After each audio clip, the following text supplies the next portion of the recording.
Sean Cast with Texas Security Bank. Sean, you might have to unmute yourself there. Okay. Yeah, I got it. Good morning, everyone. Thanks so much for getting up and spending some time with us this morning. This has been a really good series for Andrea and I in the chamber, and I'm excited today to have Tim speaking. I've gotten to know Tim over the last several months through his 3 million% group. Had the good fortune of recently going through a 3 million% growth group with Russell Duckworth, and it was just an incredible experience. So I'm as excited, hopefully, as you are today to hear Tim speak. And you got to give him credit. He's always looking quite dapper as he is today. So I'm a little jealous of that. But hope you guys enjoy his presentation today. And Andrea and I just really want to thank you for getting up and spending some time with us this morning. So, Andrea, if you want to go ahead and do the honors of introducing him, we'll get started. Thank you, Sean. All right, so I wanted to remind everybody before we get started that you can submit your questions through the chat feature. And we will we will pass those along to Tim at the end of his presentation. All right, so introducing Tim here. Tim Nichols left the big name banks and brokerage firms and opened an independent financial practice in a town he knew no one.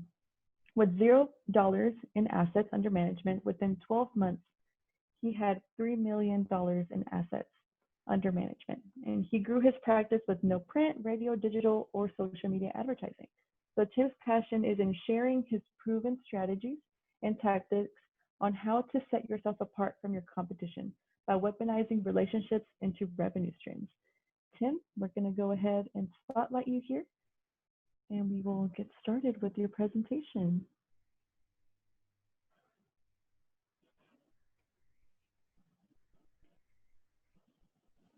Two of the biggest challenges that businesses face right now are creating new revenue streams, or creating new relationships and converting those relationships into revenue streams. Today, I'm going to give you 4 tactical tips for business recovery that you could implement today. Let's grow.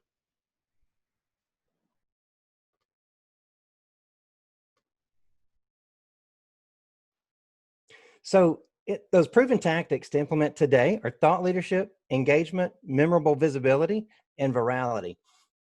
Before we get into that, I want you to do an exercise with me. In the chat box, I want you to spell for me, give me the word that spells P-O-T-S.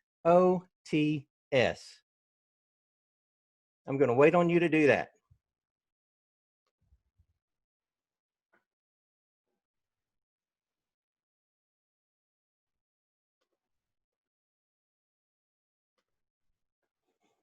Oh, I'm only seeing 3 of you actually do that. You must be on phones. All right, now we got some people going. Okay, now I want you to type for me as fast as you can that word. I want you to do it 10 times. Pots, pots, pots, pots, pots, pots, pots, pots, pots. See how fast you can do that. Now, type for me, what do you do at a green light?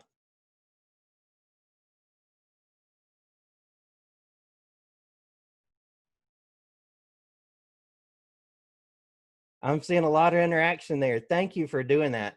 And I see the confusion, right?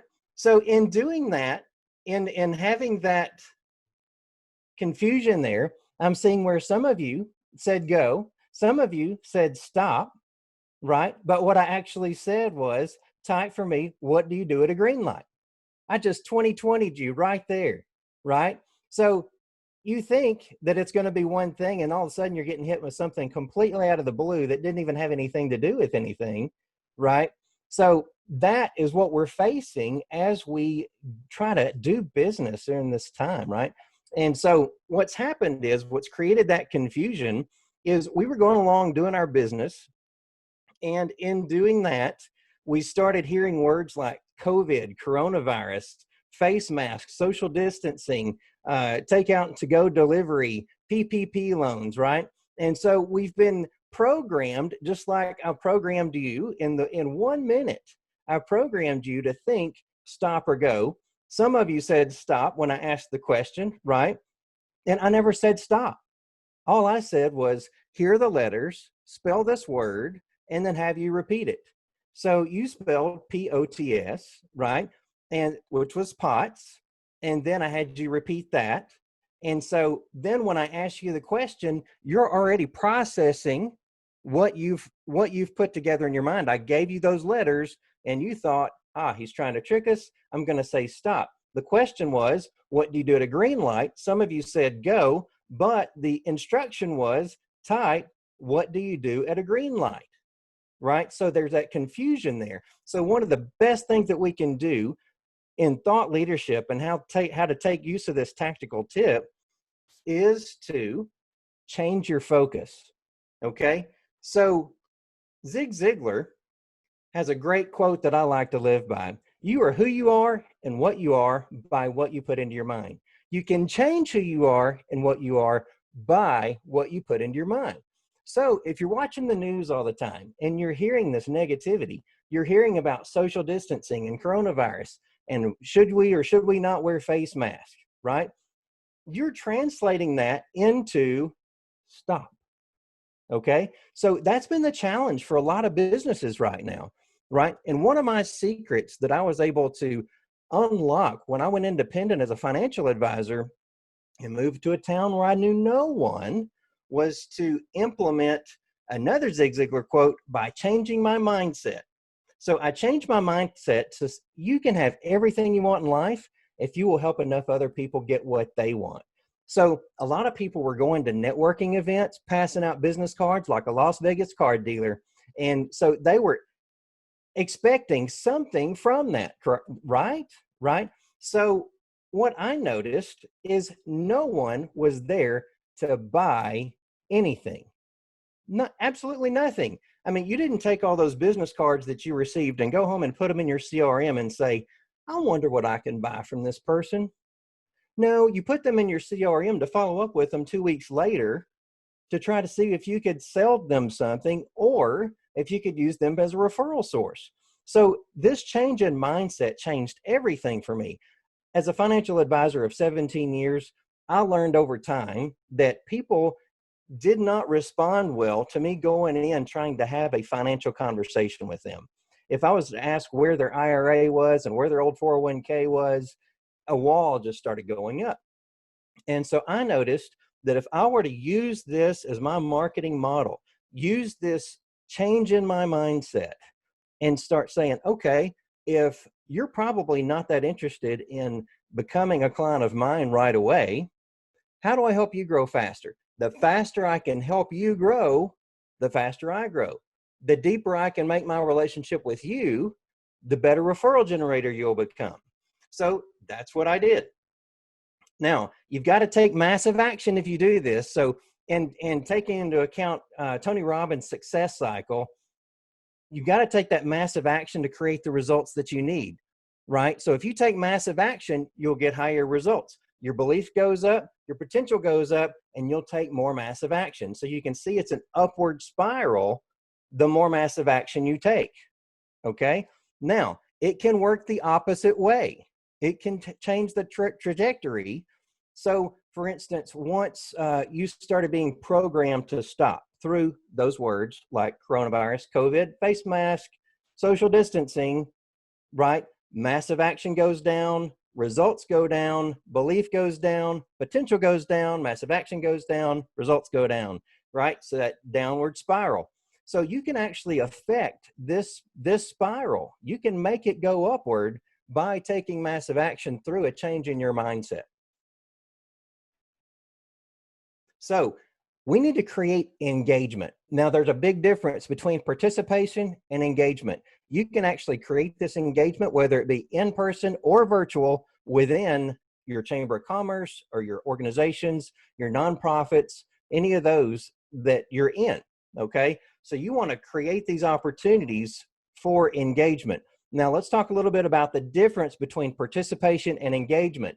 I had to learn the hard way, and it was an expensive way, okay? So in moving to a town where I knew no one and starting as an independent, losing the marketing budget of the big banks and brokerage firms, and it all being on me, right? I tried to do what I knew best, and that was to go and build branding and things like that, that my marketing budget couldn't handle it. So I was actually trying to do some sponsorships and trying to do a little bit higher level type stuff, even within a chamber. And what I noticed was that it didn't matter for me because I was a solo entrepreneur, right? What I needed more than anything were relationships. I did not need branding. And if we were to have branding, who gets the benefit of branding? I would say people, businesses who already have those relationships in place, who need to maintain top of mind awareness. Okay. So here we've got Texas Security Bank as a sponsor for this. You know, they don't, I mean, granted, they go out and build individual relationships, but it benefits them to sponsor events to maintain top of mind awareness on their name. Okay. Now, and they've got its staff that can go out and build the relationships. For me, I did not have that. All I had was my name and my relationships. They didn't care who Nichols Wealth Management was.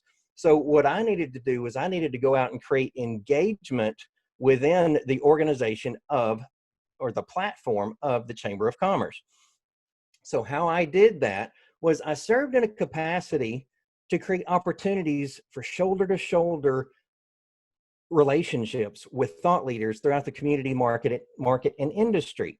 Okay. So I actually developed these friendships with CEOs and city councilmen, the mayor, the county commissioners, people like that, because I was serving alongside them. I found out where they were serving and I went and served alongside them in the community. Now, engaging in a chamber of commerce looks like thought leadership roles too, that will create opportunities for broader engagement with the membership. So I served on committees, right? And I did that over a time long enough and served, I'm going to say, hard enough, served deeply enough where they put me in positions of leadership within those committees. So before long, I was actually listening for what was going on in the membership and where they saw that we could better serve them. And I would bring that back to the committee and serve as a thought leader on that committee as well. So it really helped with my overall engagement. In doing that, the membership started to see me as a thought leader, and they started coming to me with everything they needed from the organization, in this case, the Chamber of Commerce. And at the same time, the board of directors for the chamber and that committee started to look to me for what we could do to improve our relationship with the membership. So I put myself in a position of thought leadership, even though I didn't have the marketing budget to go out and make a name for myself. Through engagement, I was making a name for myself. So even at events, what I would do is I would go, let's say at a golf tournament, I would go work the registration table. You know, if I was in the golf tournament, I might be in with the same 3 people that I brought for 6 hours in a day, making that whole turn. And those are the same 3 people that I saw all day, right? So again, I didn't have the big staff that could go and infiltrate different parts of the whole event and go build those relationships. It was just me. So I needed to see people, I needed to see as many people as I possibly could. I saw this happen with, we did a leader cast one time, and I honestly, my marketing budget wouldn't allow me to even pay for my ticket to go to the leader cast event. But what I did was I volunteered and served, and I brought in so many sponsorships that it didn't matter about my ticket. And so I served at the registration table. I served all throughout that event, and it made it where I actually got better traction than I would have had I sponsored. I left the sponsorship to the bigger companies that could afford the sponsorship. Now, another thing I would say is serve as an ambassador to the membership. And you want to make yourself a trusted source of information and communication between the leaders and the members. Now, this concept is applicable to nonprofits, community service organizations, industry associations, and chambers of commerce. Now, my favorite part, creating memorable visibility. And really right now, this is the most important time to do that. You see, I dress differently, right? So I wanted to be Reunion Tower. When I moved to this town and didn't know a single person, I'd actually been wearing a suit for 10 years prior as a financial advisor under the big name banks and brokerage firms. I was wearing that suit proudly, And to me, it was a source of credibility. And I was saying, hey, look how much I know by how much I dress. And so, yeah, that's a mixed up concept of the idea. But that was what you did in the financial community to build credibility, right? So I learned differently whenever I went independent. And I went to Preston Center when I first went independent, and I learned later that there were 200 financial advisors at that one intersection. Okay, they all wore suits. It didn't matter if it was JCPenney or Armani. It was perfect camouflage for the area. There was nothing that I could do to make myself stand out any more than wearing a suit, right? And I could have worn a red suit or a blue suit, and that would have been the only thing. But I think people had a guard up as well over me wearing suits, over people wearing suits. So I could go into a restaurant and I would not get anybody that came up to me out of the blue and said, hey, I just wanted to meet you. I noticed how good your suit looked, right? They don't do that. And then when I moved to a small community, the opposite was true, in that they all had on khakis and pullover polos, you know? And so I noticed that either way I was camouflaged, and I needed to be different quick. I needed to be visible, and I needed to be memorable, just like Reunion Tower. And people say, well, what about Reunion Tower? I travel and speak, or I used to before coronavirus. And so in doing that, I could actually, pretend that I forgot the name of Reunion Tower, but by description, I would say, the big tower with the ball on top. And everybody says, Reunion Tower, how do you not know that? Well, actually, I know the details of it, right? I know that Wolfgang Puck has a restaurant, a 5-star restaurant called 560. I know that it's 561 feet tall with 271 LED light bulbs. But what difference does that make if I don't know the name of it, right? So I kind of felt it was the same way in a community. I wanted to be Reunion Tower, where no matter where I went, people knew who I was and where I was. And so I wanted them to be able to find me by description. Okay. They didn't have to know my email address. They didn't have to know my phone number. They didn't have to know my address. Okay. All the business card type stuff. I needed them to know who I was and where to find me. And so that's actually how I began to think to set myself apart. So even today, you see these pictures here of me with a bow tie on, and now you see me here with a scarf, right? So I just recently made that change because this also serves as my face mask. I just turn it around backwards, and I can go into any store or restaurant with this on, and it's rayon and it's breathable. And so I actually learned how to navigate that or adapt, and it didn't look good with a bow tie either.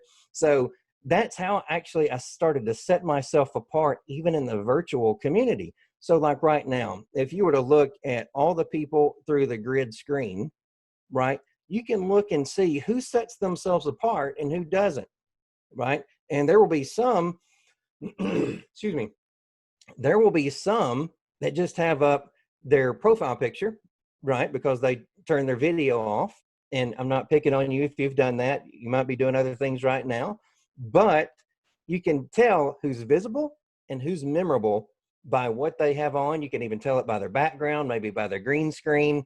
And so it's important to set yourself apart and be visible and memorable, even in a virtual world.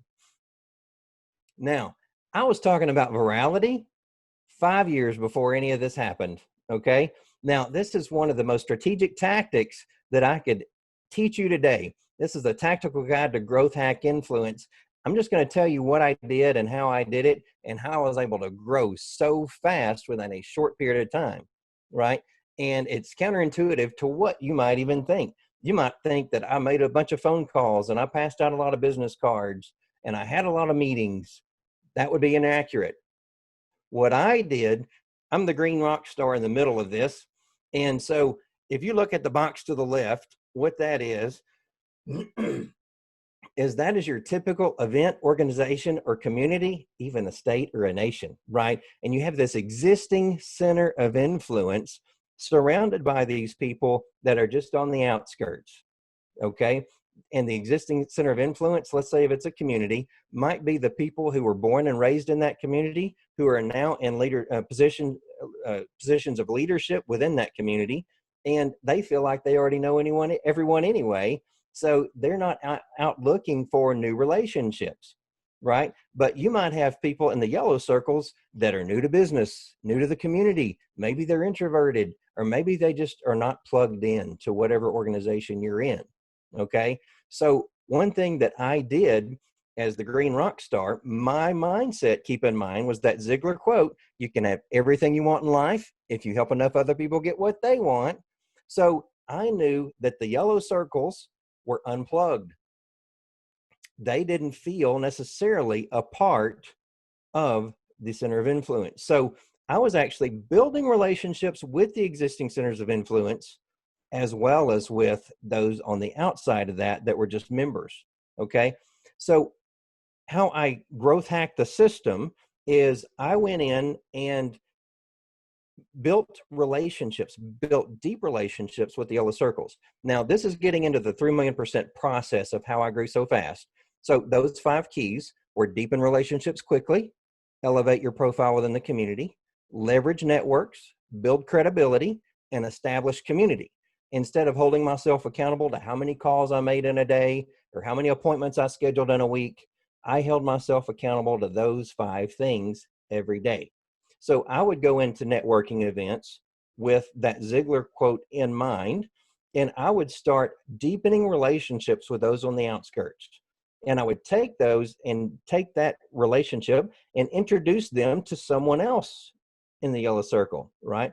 And that whole time I was deepening those relationships, but I would elevate my profile by getting to know those people that were just the members and introducing them to one another. And then they started coming to me with questions in thought leadership. They were looking to me for answers for communication and information about the Chamber of Commerce.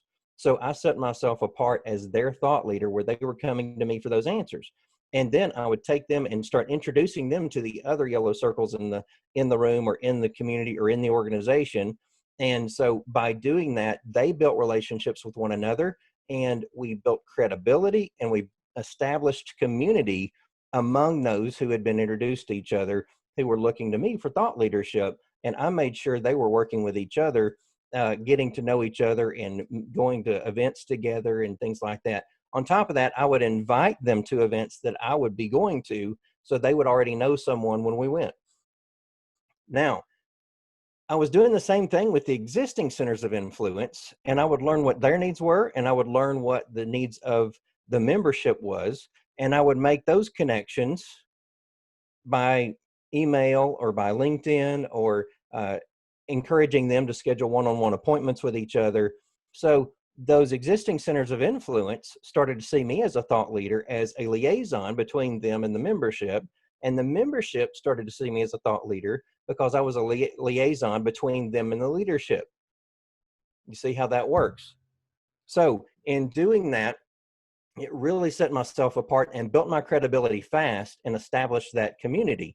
Now, one thing I learned along the way was I had started to work with businesses to replicate what I was doing. And the faster I could grow another business, the faster they would become a referral generator for me, right? So in doing that, I was mentoring, before I started the growth group program, I was mentoring about 20 businesses at a time, and it was taking away from my financial practice. So one thing I needed to do was start having them have a peer advisory concept where they were speaking into one another. And then on top of that, I taught them to move as a team and go into these events to work with me in solidarity, where we would go work the room together. So you could have introverts or people new to business or new to the community who were immediately getting plugged in by the people who already had those existing relationships. So I would teach them what we were doing with the 3 million% process. We would go work events together, and then we would eventually go and I would say own the relationships of the membership, where we had them coming to us for information and guidance as to how to better use that platform. And so that's what we did there. And because of that, those people within the growth group actually were seen as thought leaders among that membership as well. And now you've been given a major gift through coronavirus. You may not believe it because you might have been through a financial torment because something happened with your sales. It might have been because just disruption in everything, right? So what's happened with that is those that had the strongholds, I'm going to say the opinion leaders of the community in that market that you're in, they've been disrupted and everyone had to pivot. So it depends on the pivot and how quick you were to respond as to now what your hierarchy is within your market. Okay. So if you were to take the same concept, you could actually, those walls have broken down on the existing centers of influence and you have greater access and they're more open to building relationships with those on the outside. And you say, well, I don't think that our group is like that, right? Every group has that, and there's a certain level of comfort once you've been in a certain position or a certain, I'd say a position of leadership for a while, where you feel like people just need to come to you and you quit looking so much for newer relationships. You're trying to maintain the relationships that you already have. Okay. Now, what's happened with this disruption is those existing centers of influence are now looking for new relationships because their current relationships have been disrupted. So if you look at this from sales, okay, if we look at this from sales, this is why I say the two biggest challenges are creating new relationships and converting those relationships to revenue streams. That's sales, right? That business could have gone back to their existing clients, right, and try to maintain them, but that's just trying to maintain your recurring revenue. If you're going to actually grow, you've got to have those new relationships and those new revenue streams. And right now, since live events have been taken away, it's hard to accomplish that because you had staff, or if you're a solopreneur like me, you were out going to those live events trying to do all of this, right? And so now that's been taken away. And so now you're really kind of more reliant on the relationships that you already have to generate referrals for you. And that's what we're going to talk about next. So the growth groups, it's a peer advisory program. It's designed to create magnetic referral relationships that convert to revenue streams. Now, yes, we teach the 3 million % process. I have a workbook and curriculum around that. The questions go through, but really those are answering questions about your own business and what you're doing for marketing, for relationship marketing at that moment. And even though the curriculum doesn't change, it's really a program, not a class, because the groups rotate. And we'll get into that in a minute, but the groups rotate. So we're going for depth through a single group, and we go for breadth through rotating into different groups.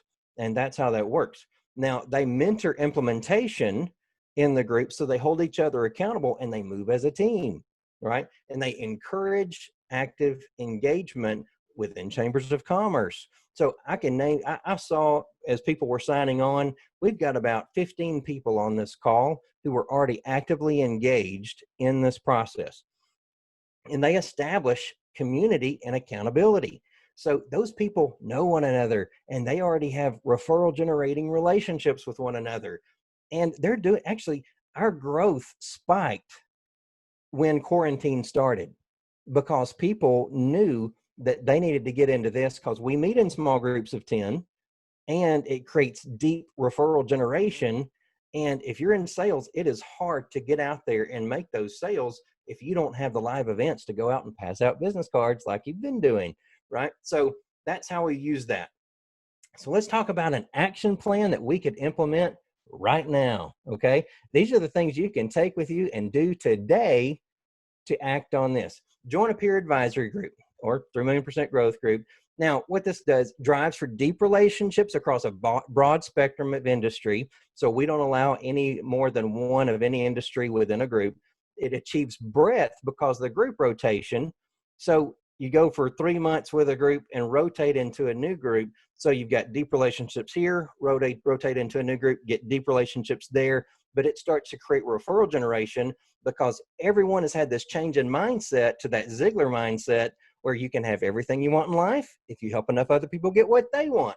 So our most successful members apply that daily. Now, utilize live or virtual events for a funnel. Okay, so prioritize the events that you attend based on their ability to bring you your most profitable client. Okay, I'm not talking about your target client. I'm talking about your most profitable client. So, like a retail store that sells sporting goods, is anyone that wears shoes their most profitable client? Probably not, right? But well, this is before coronavirus. I'm using this as an example though. But a school that had an athletics program that they all needed shoes, that would be a most profitable client. You see the difference? So you want to see what profitability is there as opposed to just individual one-off relationships. So prioritize the events that you go to based on their ability to get you next to your most profitable prospect. Okay, so you can build that relationship. And we can talk about that in the future, or you can ask me questions over what that might look like for you. I even do private coaching on that, but that's an aside. Invite to these events. Okay, by inviting people to these events, it doesn't matter if it's direct connect, it doesn't matter if it's some happy hour. The more people you invite, those that you invited are going to see you as a thought leader because you invited them and you already have these existing relationships within that platform. Those that with whom you already have the existing relationships in the platform are going to see you as a thought leader because of all the people that you know on the outside that you invited. So it works both ways. Either way, you get credibility and thought leadership. Volunteer for committees and events that will place you into proximity with those profitable clients. So at first I was talking about events. Now I'm talking about committees and leadership positions. So I would go to the Garland Chamber and say, hey, what can I do in this virtual world to volunteer to serve on a committee or something like that? We've got to think differently. We've got to approach business differently. We've got to approach relationship marketing differently. Okay. So go in there with that mindset of, I've got to help other businesses grow to help me grow faster. So what can I do? Now, schedule one-on-one appointments. Anytime you go to a networking event, even today, even in the chat, you could be privately chatting to people saying, hey, I need to schedule time with you. But here's the thing. This is my challenge to you.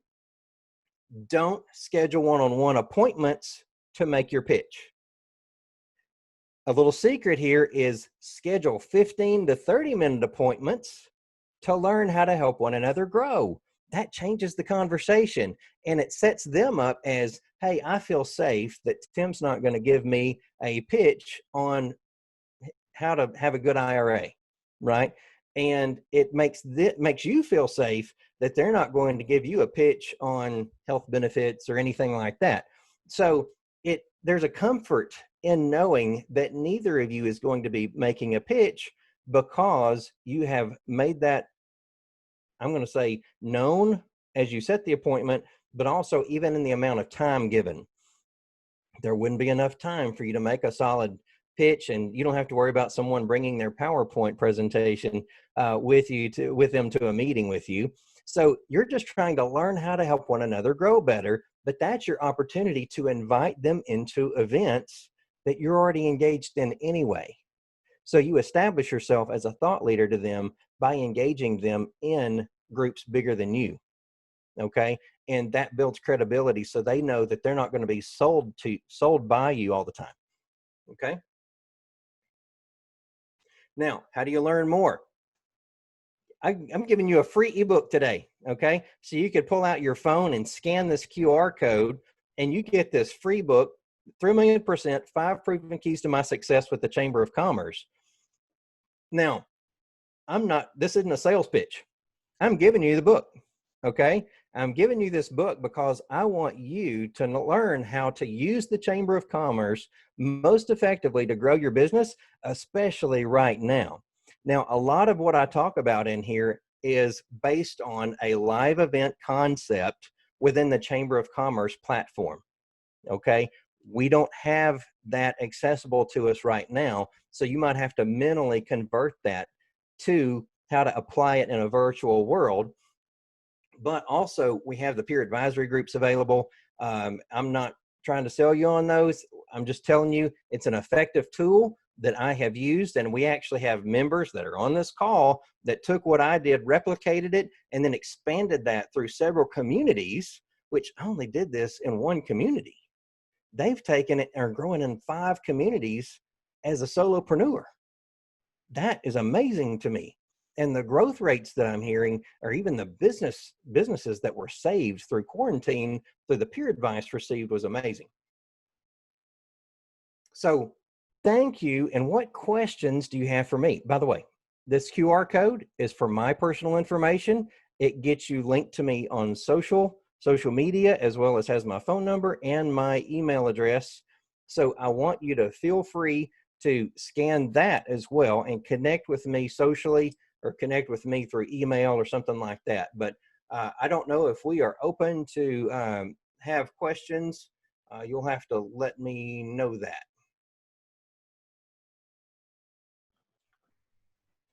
So far, we just have a comment that says, great idea, shift and focus. So, okay. I've Just got a the chat reminder to box open everybody. now. Yeah, a reminder to everybody to use the chat feature if you'd like to ask a question.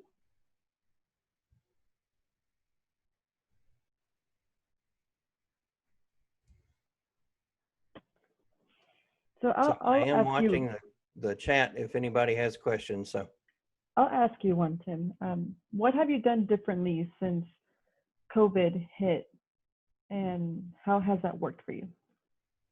okay, so what we did differently. And by the way, I'd say back up here. I sold my financial practice in April of 2019 because the growth of 3 million% caused me to have to make that decision to sell my practice, because this was just growing so fast.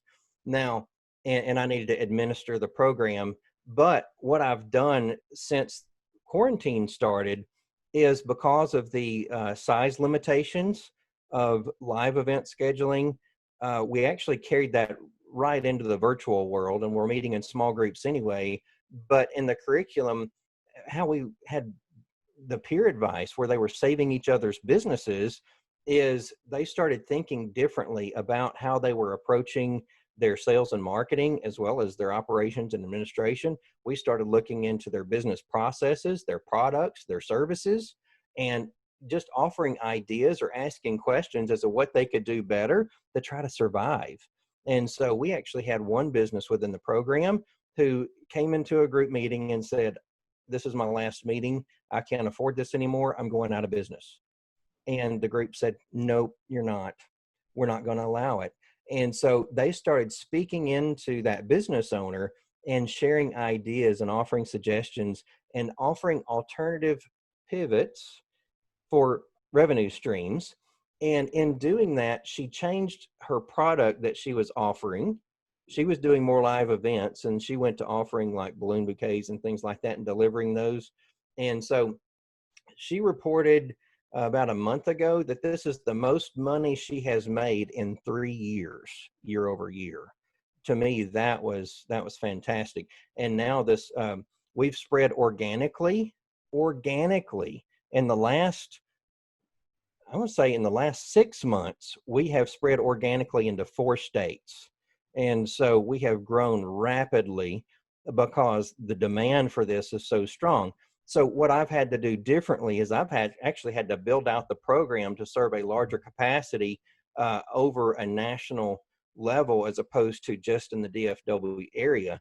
And so we actually have leaders that have come in, that have risen to take on more leadership roles here in the local market, where they are leading growth groups and things like that. I see where Russell Duckworth has volunteered to lead a group there in Garland.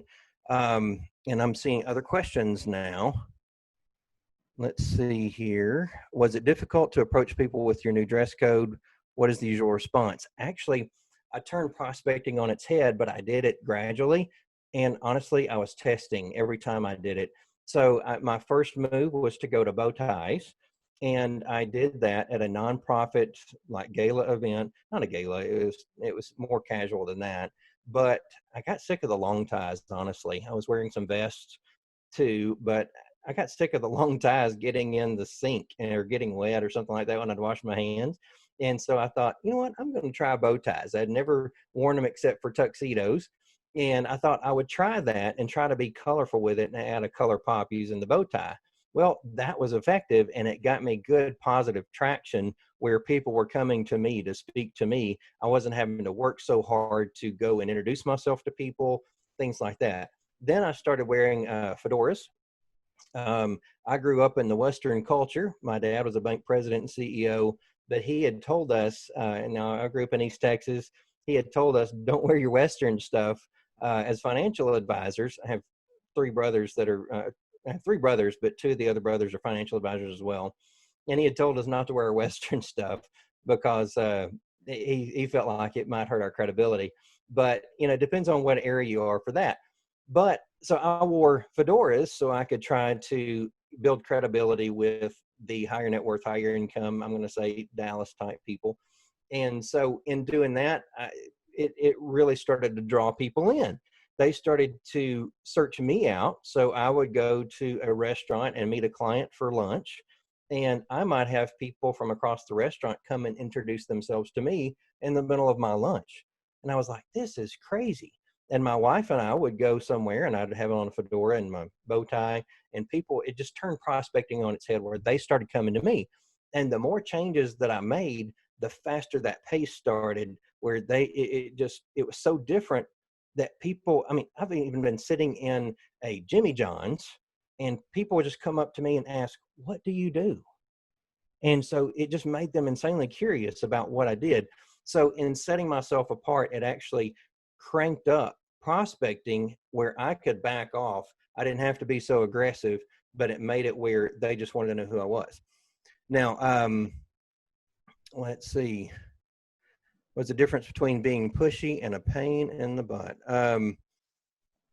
Let's see. I would say make it based on the relationship. So I don't believe in hard sales. I despise it, honestly. And when you come at it with that approach, this wall goes up and you can see it in their eyes. And so one thing I was trying to do is deepen that relationship as fast as I can by, I call this 30-second moments in a series. It's a series and a sequence of questions you ask within 30 seconds. It's not giving an elevator pitch. I think giving elevator pitches is a hard sell. A hard sell, I'm going to say a script, right? Something you've memorized and you're trying to tell them what you do. Why? Because you want them interested in what you do so they'll buy from you. I turned that around and I started asking them questions and getting them to talk about what they do. And I don't know if you've ever heard it before, but it is said that if you get someone to talk about themselves, they think you're the best conversationalist in the world. And that is so accurate because they love to talk about themselves. That's from my friend Dale Carnegie and How to Win Friends and Influence People. And so we try to get them to talk about themselves, and that endears them to us because we have to be authentic when we ask those questions and get those responses. So that's how I avoid that. Do you think small town versus big city makes a difference? No, I don't. I've actually done it both. And so we are actually growing throughout DFW because of this, right? Because of everything that I'm doing in this process. We've actually seen people implement this and replicate it within Addison, within Plano, within these other bigger cities, and it works well. It's all about relationships and how to gain access to the authentic person that you're talking to and not have this sales front on either side. They're not defending and you're not selling. Okay. Let's see. Really great message. Helpful advice. Let's see. Get the most out of your chamber membership. How do we spread the message to more of the chamber members? In your massive action cycle, what came after take massive action?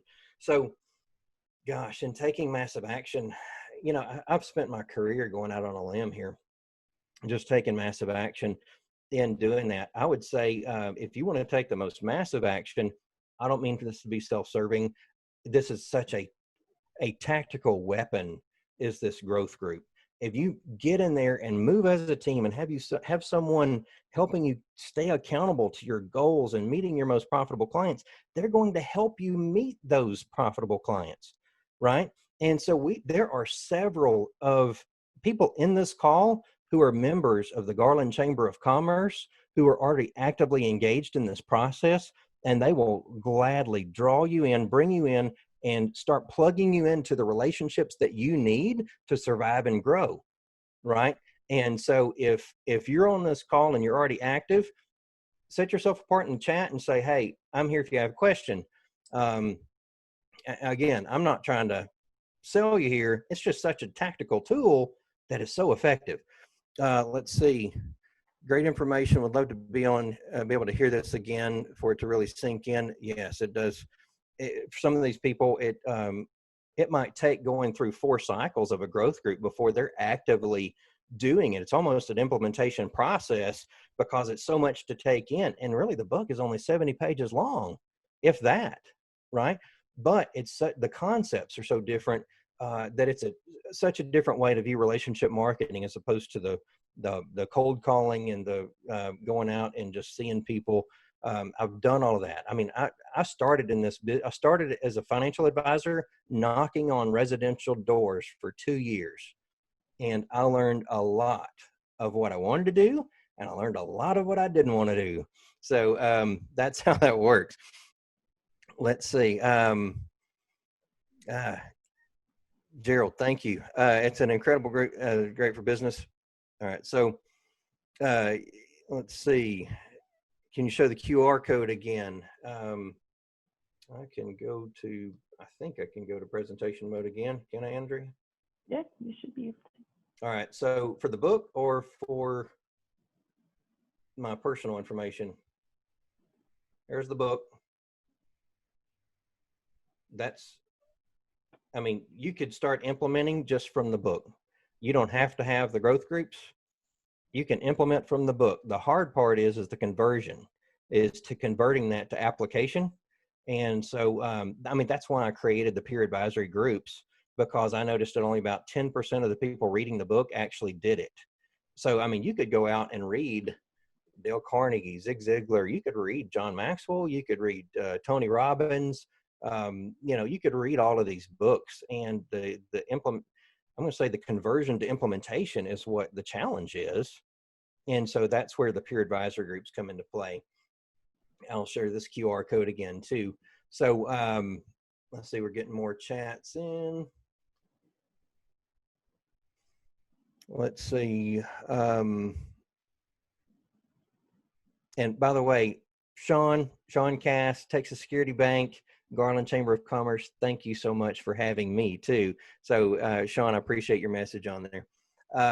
Let's see, James, I have a work comp program for wood products. I wear a wooden bow tie, cool, and a wooden lapel pin. Gives a great response. So yeah, that's cool. I've seen some with feathers too. Let's see, show your personal QR code again. All right, we got that up. And how would you recommend someone use process to shift industries to start a second act? This is actually ideal. I think Rob Kaser on this call he noticed something where a lot of the members of 3 million% had job changes. They came over from other industries to start something new.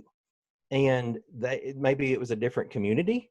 Maybe it was a new career path, but they needed to have a change in mindset and how they did things anyway. And so, he noticed that, hey, a lot of your people have had job changes. I agree with that. What you find a lot of times is people who have been in a certain career or industry for a long period of time, they have this certain mindset that they kind of know it all already, and they've been doing things a certain way for a long period of time that has been effective. Okay, this is truly a different way of thinking. To be successful with this, you do have to have a change in focus. You do have to have a change in your mindset. So our most effective members have had that change in mindset, and they act on it daily. Let's see. Hey, Daryl Galen. Glad you joined us. So Any other questions? I'm glad to answer. You also feel free to reach out to me via email or something like that, or through social media. And I also wanted to remind everyone, we are recording this, so we will have this available to you later today. So you can always have that for your reference as well. So thank y'all so much for having me, and thank you for listening. Thank you for participating in the chat. Thank you, Tim. Thank you. And Sean, thank you so much for being our partner with the Bold Speaker Series. Thank you, everybody who came this morning. This adjourns our meeting. Thank you so much, and I hope everybody has a great day. Bye, everyone.